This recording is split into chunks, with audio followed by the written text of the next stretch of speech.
Hello, good morning. Morning. Artie and I today are going to present about Africa, but we are not going to cover the whole Africa, but a part of it. Maybe not a half of Africa, but more than half, because if we gonna tackle everything, it will take us forever. But I hope that you will just bear with me, especially with me, because I really talk a lot, and they just okay.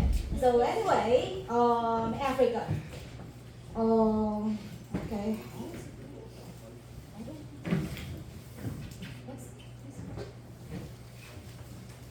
Okay, so we all know, or I believe that all of you are aware where Africa is located, right? So it is here at the middle, center, and it is surrounded with body of ocean. Atlantic Ocean in the west part, and the eastern part is the Indian Ocean, and we also have the Red Sea. Oh no. Where is the pointer? The Red Sea over there between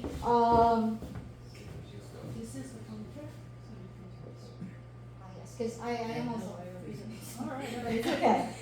Okay, so okay, this part here, oh my god, my hand is rumbling. This part here is the Red Sea. Okay. Next, if we are going to look closer to the country, it is similar to a size like the central part of Africa is a similar size of USA, and they say that the southern part of Africa is also a size of China. Like this, they compare that kind of size. So there are Africa is the second largest continent on Earth, as we all know, and about 1/3 of the world's surface area, and there are 54 countries, but today RT and I are going to cover the sub-Saharan Africa. Sub-Saharan Africa, there are like 47 or 48 countries, excluding those 7 countries near the northern part, or let's say maybe they consider it as part of Middle East. So these are the table of contents that I'm going to cover today. Please just really bear with me, okay?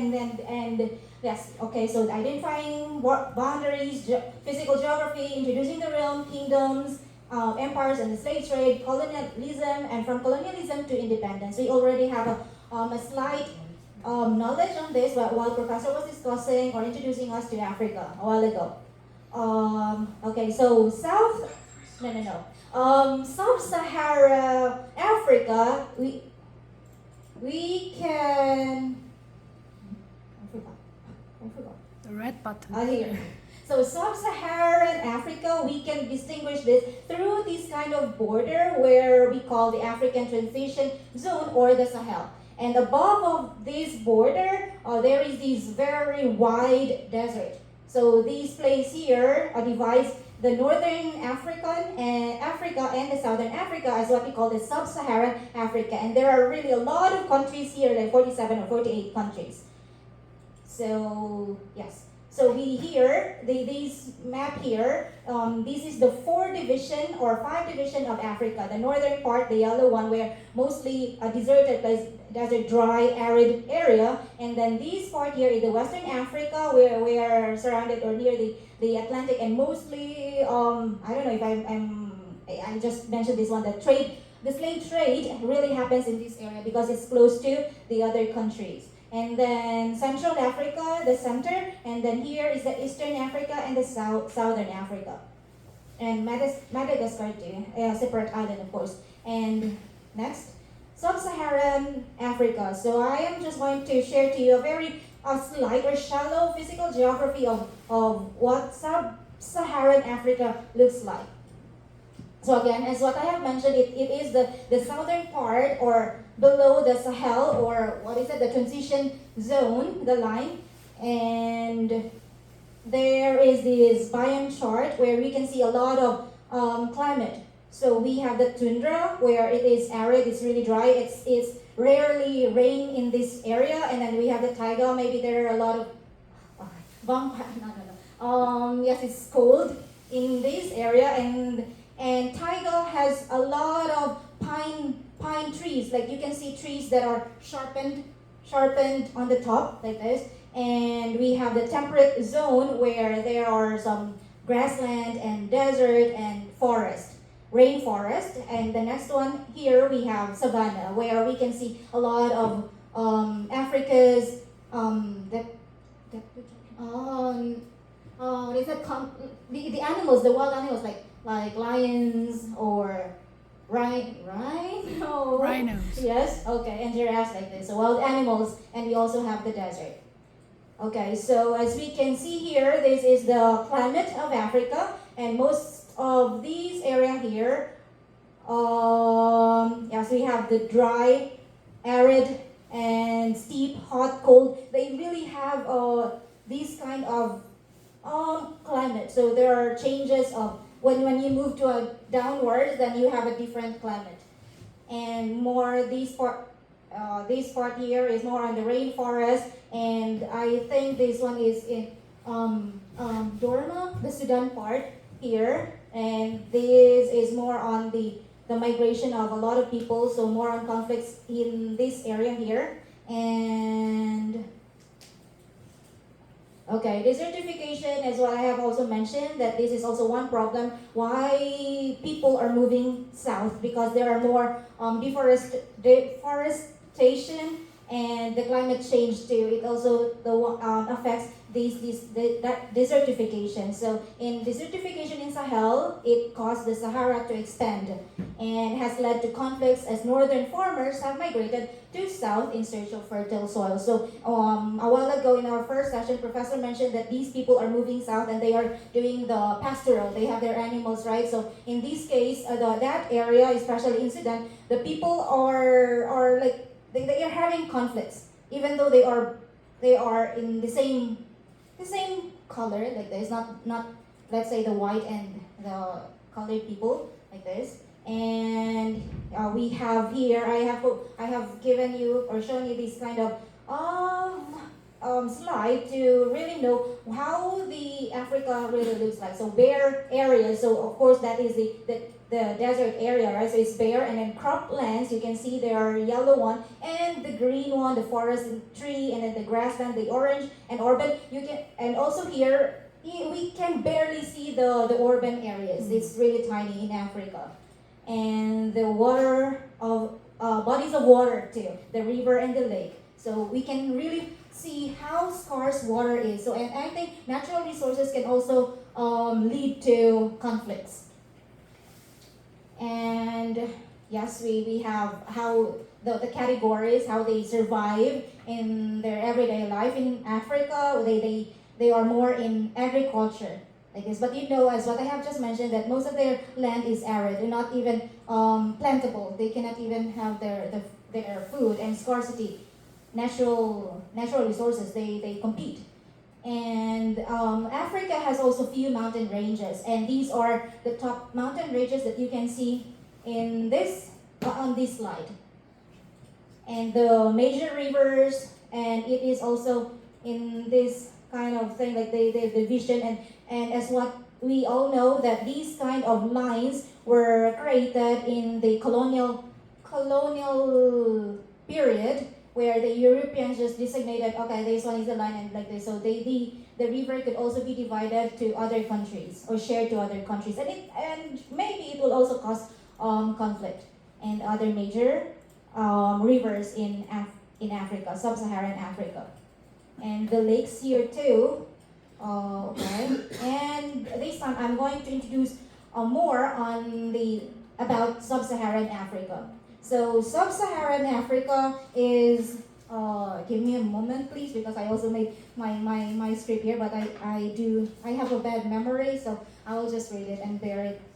Okay, please understand. Okay, so this is sub-Saharan Africa, as what I have mentioned, the region south of the world's largest desert. It includes 49 countries that I have mentioned, but if we look closely, it reveals hundreds of different ethnic groups speaking over 2,000 languages. The region is diverse economically as well. South Africa has modern economy. The southern part of sub-Saharan Africa, South Africa has a modern economy with a huge variety of important industries, from tech. Okay, so you can just see from technology and finance to chemicals and manufacturing. So while many of its neighboring countries rely heavily on commodities and natural resources exports, it's not just diversity that makes this region unique. And in here, it's also the age of population in Africa, in sub-Saharan Africa. Almost 60% of sub-Saharan Africa's population is under the age of 20, making it the most youthful region in the world. It's also the fastest growing. It's estimated by 2050, in 4 people on Earth will be African. In Angola, women have an average of 6 children.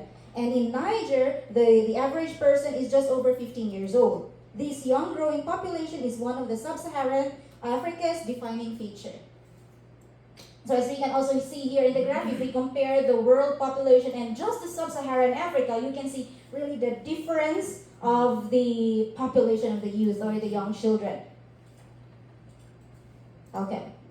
And the continent, Africa, they also shared patterns like colonialism, large families, rapid rural or urban shift, agricultural production, mineral extractive activities. We can see all these things in the country, shared patterns. And of course, it is undeniable. We have the core periphery structure, like the core urban centers, where I have just shown to you the red marks there, but it's not a big portion of their sub-Saharan African land. And we also have the port cities and the peripheral hinterland and the migration. Why do you think that migration occurs in this continent? Because, you know, as what I have just mentioned, there are really a lot of people, right? So, and they are also looking for sources and food, or maybe because of the conflicts. And now we have the economic challenges. We can see that even until now, poverty is evident in the country. And in sub-Saharan Africa is home to 16% of global population, but 67% of extreme poverty. We can't imagine that kind of situation, right? So poverty and urban slums, even though the city has this kind of skyscrapers, I haven't visited, but maybe yes. So there are still slums in the neighboring near the developed industrial areas.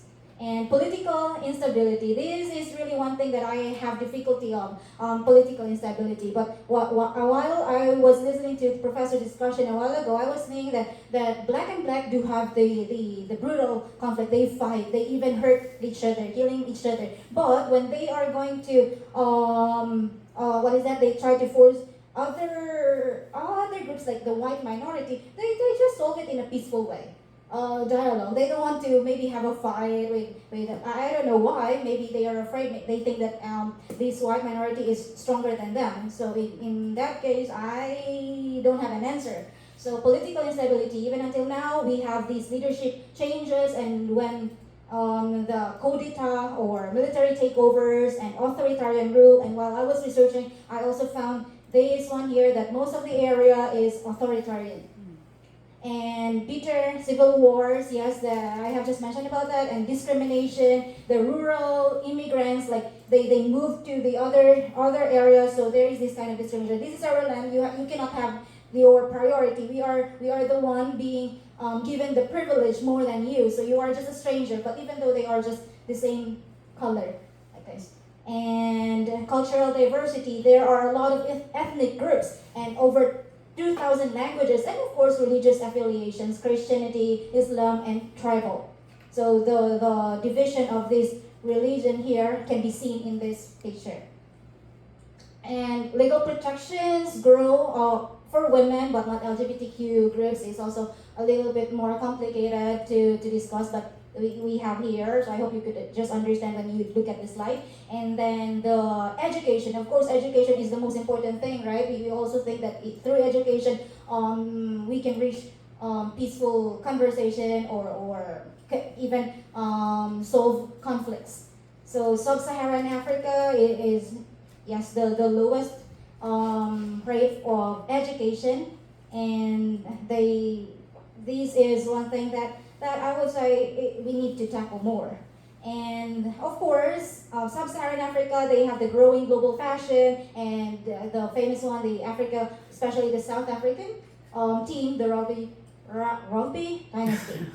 And now I am going to talk about the kingdoms, empires, and the slave trade. So we know that and we also mentioned that there are really a lot of ethnic groups. And from that, it's really, really long time ago, the kingdoms and empires were the one ruling the country. But when the Europeans came to the continent, then it crashed, started to crash. So in the first empire was this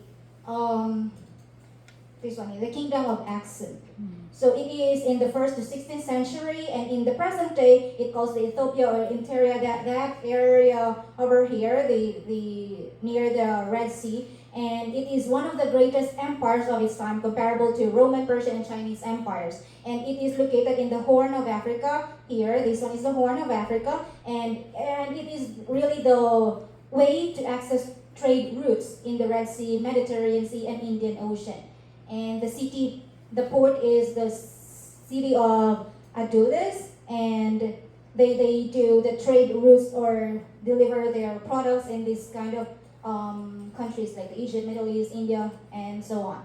And their top products are these one, but as we also heard a while ago, it's also gold, right? And then copper, bronze, silver, gold, and wine.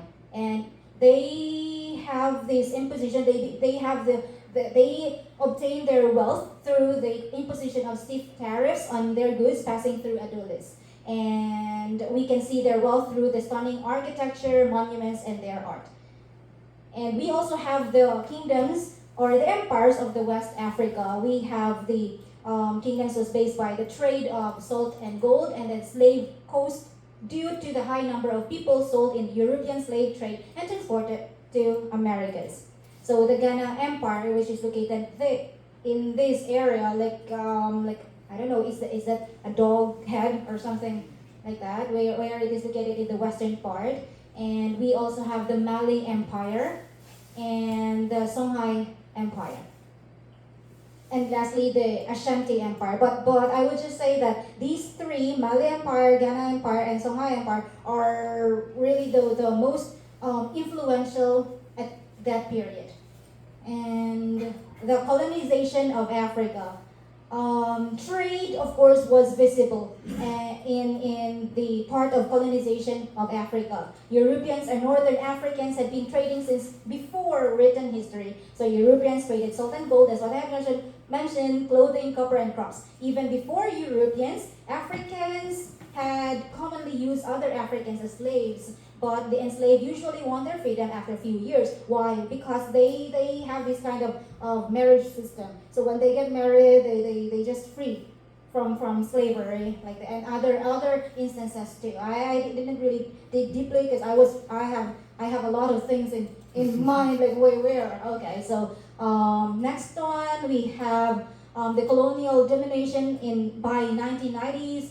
So they have this kind of colonization period like more than even 100 years. So you can see the shadow of colonialization even until now in the present, because as you can imagine, if you are colonized for a very long time, you cannot really delete those kind of, maybe they transfer or they put some culture or mindset or perception. Okay, so European colonies in Africa in 1884. In this case, we have heard a lot of times the Berlin Conference. So in 1884, it was hosted by Otto von Bismarck in Germany and involved 14 European countries and United States, aimed to partition Africa and define colonial boundaries. But in here, I would say that the one thing that really made me a little bit sad about is that when they were having this Berlin Conference, they didn't include the Africans. They were just the only one doing this kind of meeting. So it resulted in arbitrary boundaries, disregarding ethnic and cultural considerations. So they didn't listen to the real people living in this continent. So the effects of colonization. Portugal was the first European country to build an African trading post. The effects of slavery, especially in the West Africa, were disastrous, and many European nations began to colonize Africa. And yes, so Europeans saw Africa's natural resources as a new way to build wealth and empires. Africans resisted colonization but were overwhelmed, and European rulers joined forces and set up rules for how to claim African land. And most In most colonies, African people had little power in the governments that ruled them. And another effects are these Europeans also gained power by encouraging Africans to fight each other. These kind of things really evil, right? That they just let African to African fight each other. You're the instigator. You're the one making the two fight. And they took the best land and often forced Africans to work under terrible conditions. New political boundaries divided some ethnic groups and crammed others together. Africa is still affected by the conflict from this time. So from colonialism to independence. The growth of African independence. So we can see that there is the form of pan-nationalism, pan-Africanism. Many Africans dream of the independence in the late 1800s. In order to win independence from the colonial powers, African leaders encouraged the growth of nationalism. Nationalism, of course, is the feeling of pride of our own homeland. In 1912, a political party called the ANC was formed in South Africa to win rights for black Africans. Similar groups sprang up all around Africa. So we met Nelson Mandela. And the path to independence, a movement called Pan-Africanism, was formed in 1920s to promote unity and cooperation among all Africans. Their motto was Africa is for Africans. In the 1940s, African countries helped the Allies defeat the Axis countries. The Axis countries are like the Italy, German, the one who colonizing these continental countries. So countries in World War II, African soldiers, drivers, and workers took part in the war. And after the World War II inspired many Africans to demand their independence. They accomplished these two ways, through peaceful transition and through armed conflict. And what are the challenges then of this independence? Africans' new leaders had spent many years working for freedom but had very little experience in governing because the colonizers were the one ruling their land. So many new African governments were unstable. In some countries, military leaders took control. In most of these countries, people had few rights and citizens were jailed for protesting the government. And yes, I think I really just covered a very shallow thing. There are really a lot of topics, but it's just very shallow. It's just a kind of overview. But next week we are also going to hear or listen from Professor more, maybe deeply on these kind of topics. So I will just these are the books that I have also read. I like African authors, and I would recommend you to have also have a look with these books. Yeah, okay. These are really an amazing story, and most of them really made me cry. And I would highly recommend "Cry, the Beloved Country." This is really breaking story, and then yes, and then a while ago we were talking about South Africa, and this story has that kind of background. We're going to have a little discussion on things fall apart in the next session. She nods. Okay, and now we're gonna dig more deeply.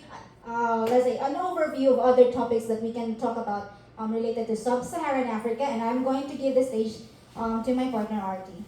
Yay!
Hello everyone. So, Hello. I think Sherry's already covered most of the things I think so, and some contents are similar. Our contents are similar, so I think I will summarize all of this.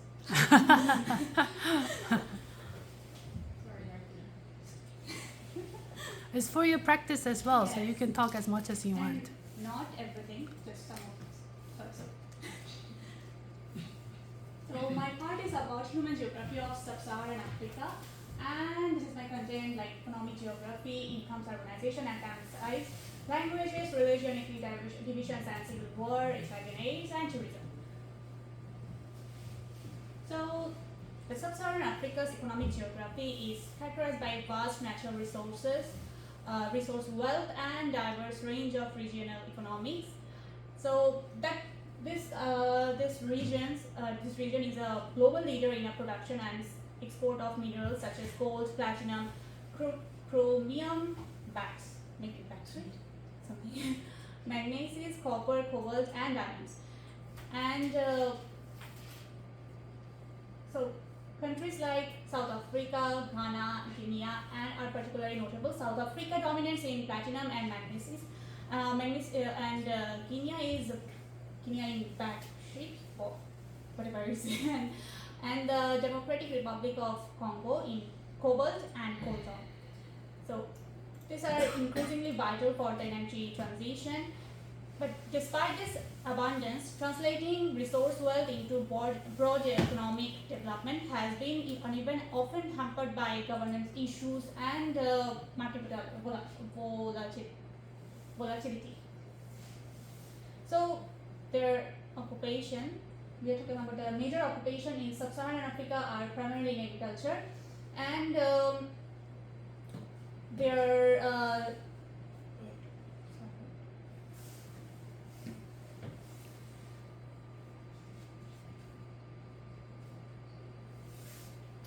and yes, and agriculture is the single largest occupation, and about 50 to 54% of total employment in this region. And second, the service sector is the second largest employer, absorbing approximately 37% of workforce, especially in urbanized and more diversified economies.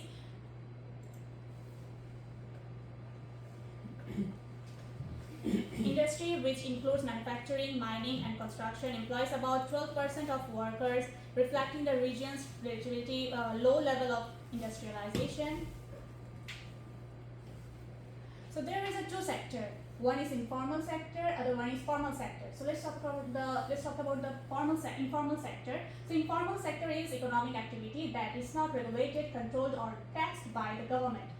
So and it represents more than 80% of total non-agricultural employment in the sub-Saharan Africa, and they have this sector includes like informal self-employment, like own account workers, family workers, and informal wage employment in small unregistered business or as casual day laborers, and small scale trading, informal manufacturing, domestic work, street vending, and unregulated services such as transport and crafts. And the formal sector, what is formal sector? That's the economic activity that is regulated, controlled, or taxed by the government. And they represent only 8 to 15% of the total employment, and even less in rural areas. So these sector's jobs are concentrated in urban areas and typically include wage worker in government, major industries, finance, larger business enterprises, and public services. And public sector employment, especially in capital-intensive areas such as education, health, and administration. Formal jobs offer higher and more stable wages, more legal protections, and benefits compared to informal sectors, informal works. And their population. So we can see that Nigeria is the most populous country, like 33.6 million, then followed by Ethiopia and Democratic Republic of Congo, Egypt. And and their urbanization, like West Africa now only about 40% urban, and Burkina Faso and Nigeria are less than 30% urban. It projected that by 2050, more than 64% of Africa's population is expected to be urban, with cities absorbing 80% of demographic growth. And there are modern urban metropolitan centers in some countries. Countries like Botswana, Gabon, and South Africa have demonstrated a high level of economic growth. South Africa is also listed as a global semi-peripheral country, as listed with BRICS. Let's talk about their incomes. And their personal income level in West African countries are lowest in the world. World Bank data places most countries in this region in the low income or lower middle income categories. Urban incomes in sub-Saharan Africa are typically higher than rural incomes. Urban poverty rates remain high, with many urban dwellers working in the informal sector where earnings are unstable. There is the other factors here that I forget to include. There is a thing that these regions and they are not kind of like consumer society, so they really values their rich culture and heritage of the realm, and the energy of the people does not revolve around consumerism, but it is instead focused on their people themselves. And their family size of the fertility average number of children per woman at around 4.6 to 4.7 for the region as a whole, compared to the global average around 2.4. Sub-Saharan Africa continues to have some of the largest average household sizes. Urban households are often somewhat smaller than rural ones, but overall family units typically exceed 5 or more people per household.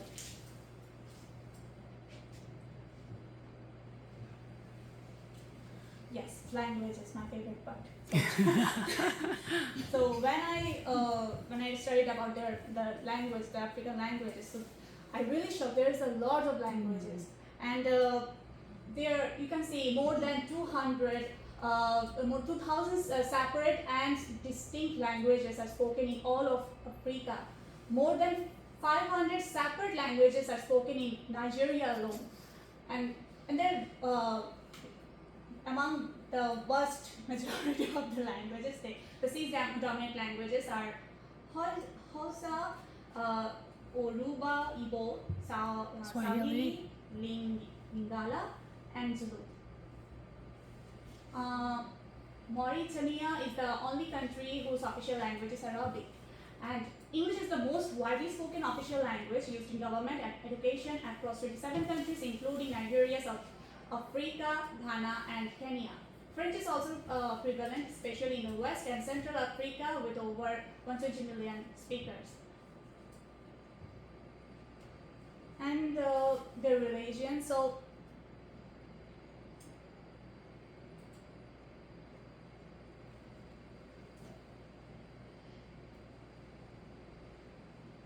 in Sub-Saharan Africa, religions plays a central role in society and culture, with Christianity and Islam being the two dominant faiths, complemented by traditional African religions and smaller religious countries. But before the followed traditional animist beliefs, then diffusion of Christianity and Islam convinced them to abandon their previous belief, and the majority, so you can see the majority of the north population follows Islam and the south population follows Christianity.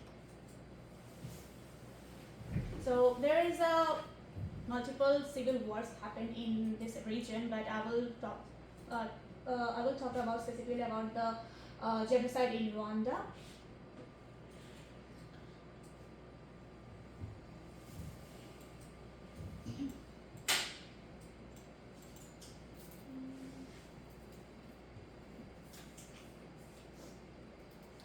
So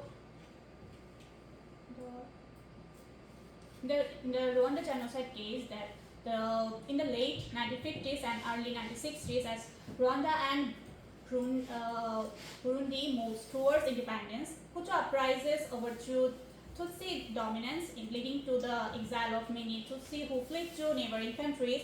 Burundi experienced repeated cycles of ethnic violence, including massacres of Hutu by Tutsi-dominated armies in the 1960s and 1970s, and relatory violence against Tutsi later. So, in 1994, the genocide has happened, where extremist Hutu forces orchestrated the mass killing of an estimated like 5 lakh and 8 lakh Tutsi and moderate Hutu over around 100 days, and this genocide was triggered by the assassination of the Hutu president Hutu Juvenile, and was fueled by decades of ethnic hatred, political manipulation, and extremist nationalism. Then both Rwanda and the Tutsi-led Rwandan Patriotic Front ended the genocide by seizing power, leading to a significant reshuffling of political power and prolonged refugee crisis. Both Rwanda and Burundi have struggled with ethnic tensions, reconciliation process, and periodic violence since the 1990s.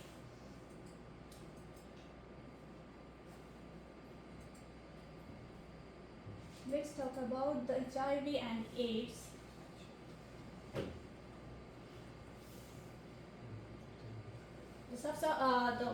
The sub-Saharan Africa remains the region most severely affected by HIV and AIDS, with about 2/3 of the global HIV positive population residing there and experiencing the highest rate of new infections and AIDS-related deaths.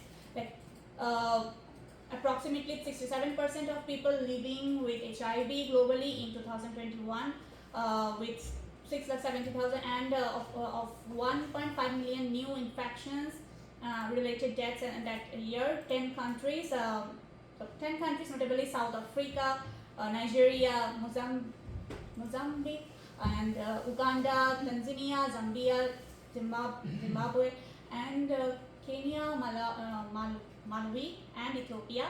So around 80% of all people living with HIV in this region.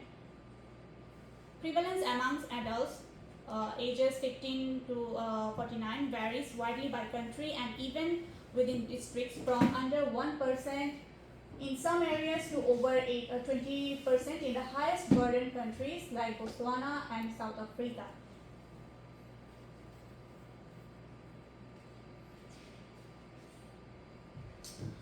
And their impact, the epidemic heavily impacts demographic and economic structures, with countries often reporting decreased life expectancy and significant strain on public health and development. Efforts focus on expanding testing, early treatment, addressing stigma, and targeting interventions to high-risk populations and regions with especially high prevalence. Let's talk about their tourism, their major attraction. What's the major attraction of South Africa? South Africa possesses substantial tourism potential due to its diverse landscapes, rich wildlife, cultural heritage, and unique ecosystem. So,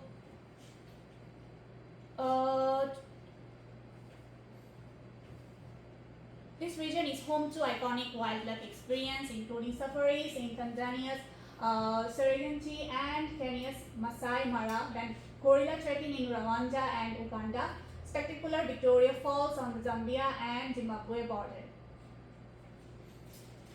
So the conclusion is about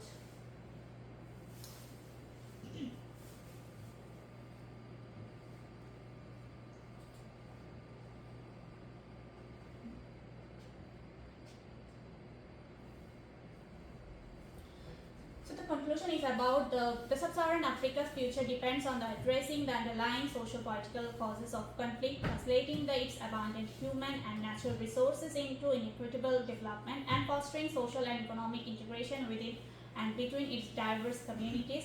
This complex interplay of demographic growth, cultural diversity, economic potential, and political instability defines Africa's current landscape and shapes its critical challenges and opportunities moving forward. So that's all. Thank you. Well done, both of you guys. Yeah, I think your PPT is a very nicely structured, big letters. So I think the design-wise, it was very good. For RT, in between the slides, there's a pause, a lot of pause. So it actually sort of it's not very convenient. So for us to hear. So when you practice next time, try to minimize the pause in between the slides. But otherwise, you did very well. All right, let's ask some questions. Any questions? Dave, So, would you like to? thank you for presentations. You mentioned about colonization, maybe theory you did.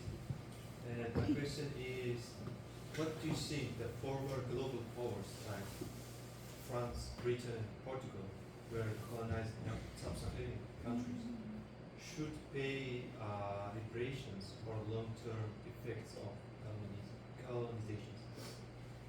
What is my Should pay reparation as a compensation Compensation. for the effects of Compensation. colonization. Yeah, okay, so the decolonization, there was this decolonization movement, right? And they just let these colonized countries free. And this time, as we are aware, there are a lot of civil wars, there are a lot of conflicts in the continent, right? And in the intervention among those countries, sub-Saharan countries, and their colonizers before is still can be seen through the humanitarian aid, and it's like the U.S. Actually, U.S. are a little bit hesitant in this kind of issues, because even the Rwandan genocide, they don't even say that that's genocide. U.S. Doesn't consider that as genocide. And what are the things? They have the military support.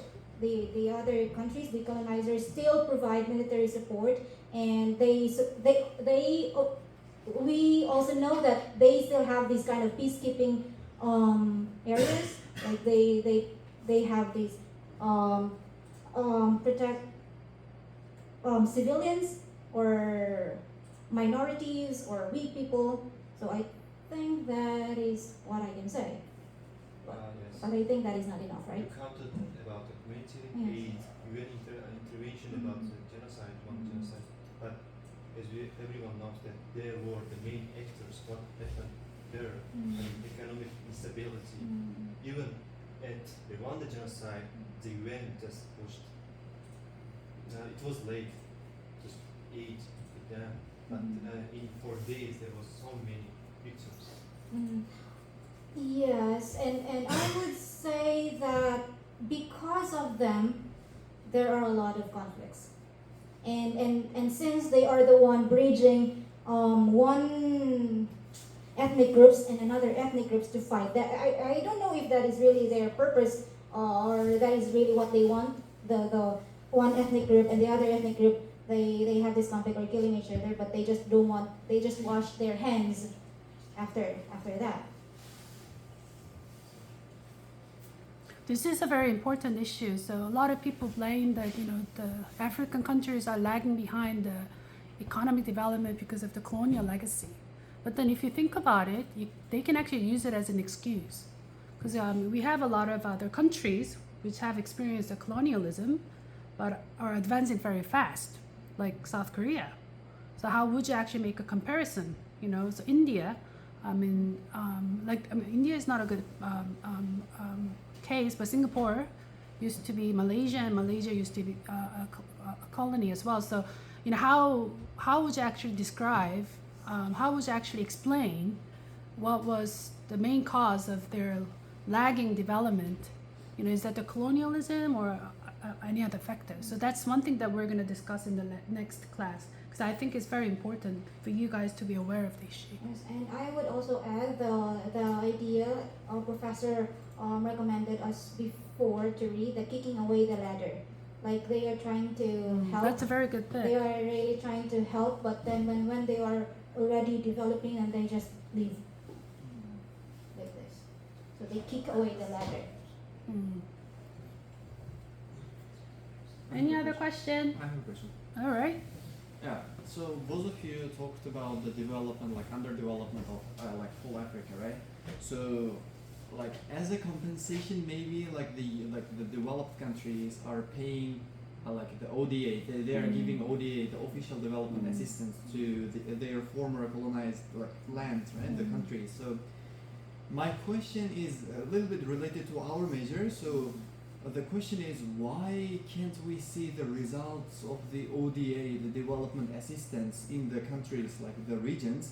Well, do you think, is it, how to say, the giving ODA can be the part of solution, or is it the dependency trap? That's a very good question. I think I am stuck in between. It can be dependency trap, and at the same time, the ineffectiveness of the ODA. I would say, oh, okay, they support, they have the financial support, or they just really want to improve the country or help the country, but then let's say there must be a strict monitoring and evaluation. Like there must be this kind of process that they have to monitor, because when you say, okay, you have this project, and then you leave after a few years. So there must be sustainability, keep going until they reach that kind of level where you can just leave and you believe that people can do it by themselves. That's Dorothy? So one of my professors actually, when I was doing my master's, he was involved with how to evaluate the ODA programs, especially in education sector. So he was working a lot with the African schools, and I was talking with him, and I have another friend who's working at the Asian Development Bank. He was in charge of the education sector, ODA, and he specifically mentions that there's a lack of program, or lack of a consulting firm, or whatever, a lack of sort of institutional support in terms of how to evaluate. You know, they have a lot of programs to implement certain programs. You know, they give out the money, and they give out this educational health programs. But afterwards, you know, in order to make sure the sustainability, they have to measure. You know, they have to evaluate whether the programs or the initiatives were successful. But then there's a lack of services or the programs or the institutions which can do that. So this can be one area that you can look into if you're interested in the ODA. Yeah.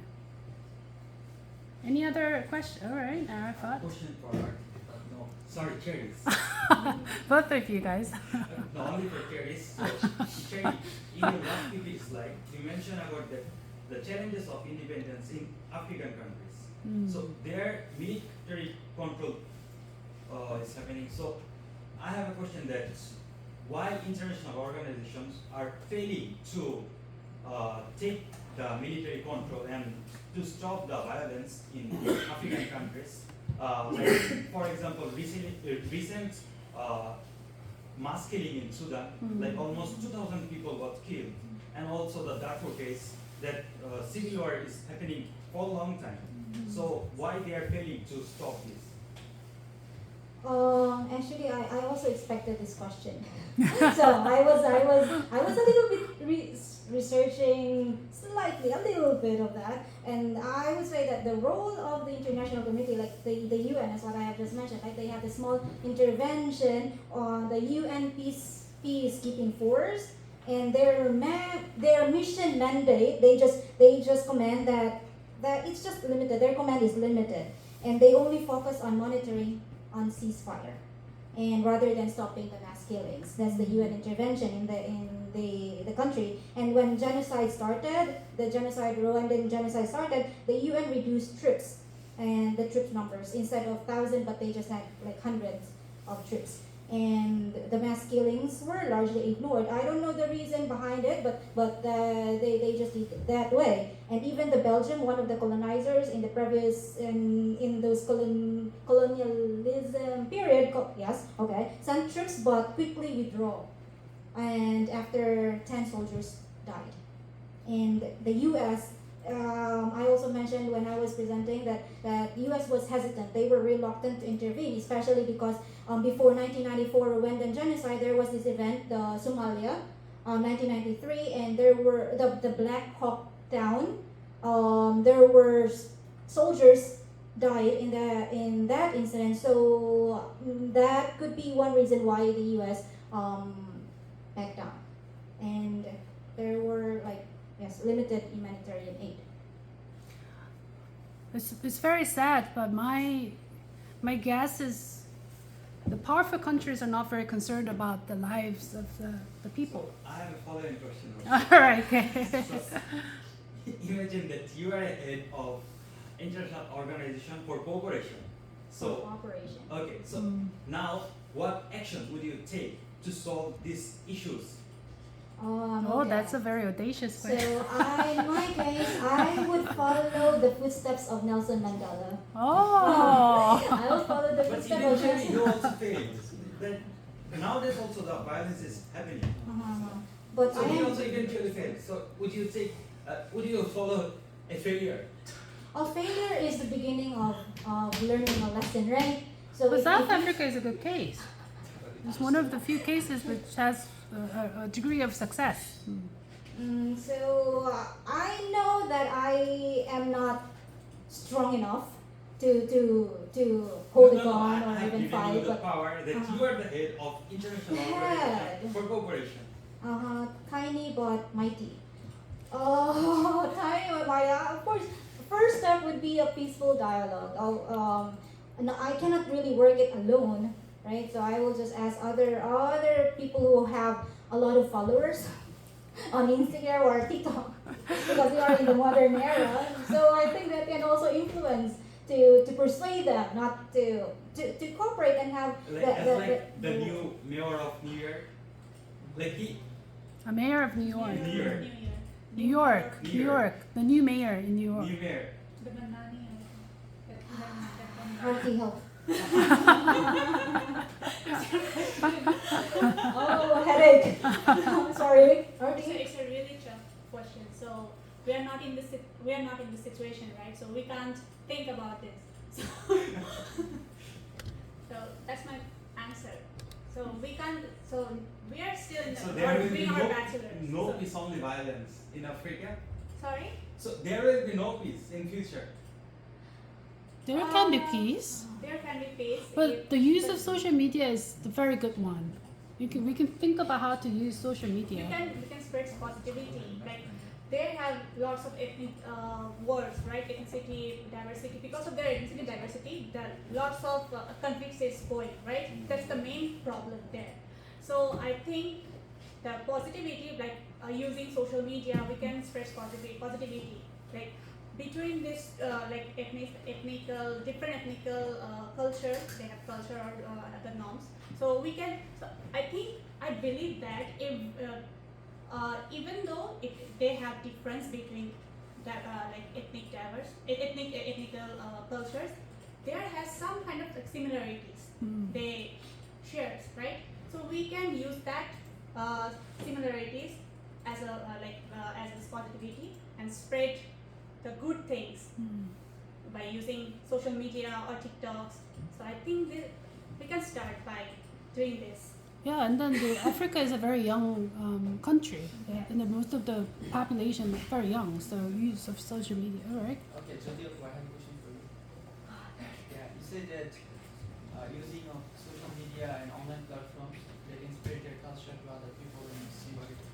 Yeah, how about the misuse of the social media? How can you stop misusing social media, like cultural discrimination and spreading misinformation? It also causes problem of your friend that spreading cultural things on social media. How can you stop people from doing that? Because there's evil good and both sides are Right. evil. That's So good. if you are trying to spread the good things, you have to stop the evil side as well. So how can you think that the misinformation, misuse of social media can be stopped? Very good.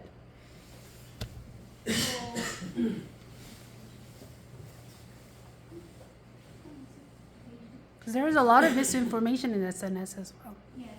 So, like I'm saying that. So, think about that I'm the influencer. So I'm spreading positivity about their ethnical cultures or norms. Right. So there is other parties who are doing this kind of misinformation, spreading misinformation or something like. So as a as a influencer on that specific place, I think I can't do like everything like stopping the misinformation, using the communication, the control tower or something. No, but I can't stop spreading positivity when this kind of things happen. Maybe I can just as an influencer, I can just text him or communicate with him.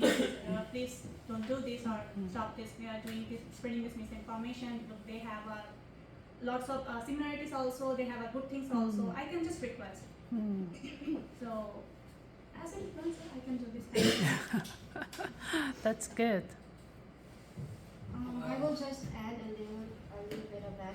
Just when I heard the question, I have the idea that as a concerned citizen, my answer is just like a Miss Universe answer, right? Sorry. We could use our voice and education. Through education is really the most effective way of changing a little bit of people's mind, right? So education, teach them on how to avoid themselves from not really getting into misinformation. And when they are hesitant, or they think that, they are doubtful of that information that they have read or even seen on media, they should do a little bit of research. I think there are a lot of sources that can really prove, or a lot of, yes, they can differentiate a lot of sources, and finally they could conclude, and they can say that, okay, this information is misleading, and this one is the fact, and I would believe that. So I would say that education should be the one leading. One final question. I have a question that before World Two War questions. II, Yeah. No. it's for you actually. So before World War II, like the world were mostly focused on the realist view perspective of ruling the world. But after the World War II, as Europe has colonized Africa for several years, like they took a lot of natural resources from the land. So after the World War, what kind of help or responsibility out of guilt they helped the African nation? My question is that what kind of help they did after World War II to African nations to help like regrow their economy, or can be like infrastructure building? After World War II, there were a lot of movements. A lot of countries in sub-Saharan Africa are wishing to have their independence, right? So maybe, of course, it really took a long time for them to be free and be independent from those colonies, right? But in the end, those colonizer or the powerful one, that kind of realism stuff, I would say that letting them free or giving them an independence is really a big thing. But they should help those nations because they took a lot of resources from them. Now they can help with the technologies, or could be like from ideas, or they can send some people to help them build, because like African nations had to suffer from many things, even from these colonizers, and also the weather issues. I think they could provide for some help, because I think it will not really need much, because Africa is really, full of resources. Only a little bit of technological support and theoretical support might be a boost to develop their resources. I think Europe should have done this, but my question was, did they really any, like out of guilt, okay, we did enough repression on them, but now we should do something for them. Yes, I can agree with Okay, you. hold on. Sakib, you ask the last question and then you answer them. My question is simple, it's short.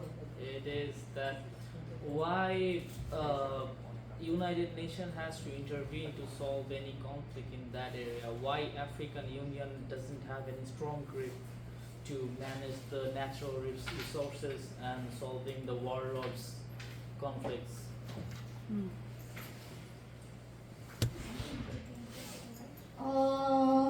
Okay. First of all, we both of us, RT and I, mentioned that there are really a lot of ethnic groups, and if the land is divided, then there would be so much difficulty or hardship in solving this kind of problem. And of course, the other factor is also the languages. As we see, only one continent, Ghana, is that Ghana? There are like 500 more languages. So It's Nigeria. Nigeria. So sorry. there is a lots of like ethnicity group that, and they have their own languages, and because of so we are seeing that there is a lots of wars, civil wars, right? And the most problematic thing is what's the main reason? Their ethnicity problem, their ethnicity diversity, because of the ethnical issues. They have this kind of like civil wars happen multiple times, right? So your question was about UN intervention, right? So My question was about African Union grip African Union. in that area, because all those countries are member of African Union. Role. So even there is the ethnic problem, the tribal problem, African Union should have the grip in that area because it's an union. It doesn't matter how many countries included, how many groups are included. Their job is to solve the conflict at any cost. Why they don't have that grip in that area? Good question. Okay, I think I would say that it would much better for us, RT and I, to really check when the African Union established. Because if we say that 2001, it was like 2001. Okay, so 2001. It's not that old enough. And as what I have just mentioned, I know that there are criticisms of, or let's say opposition of what I am going to say, because this is just my own idea, right? And it's young.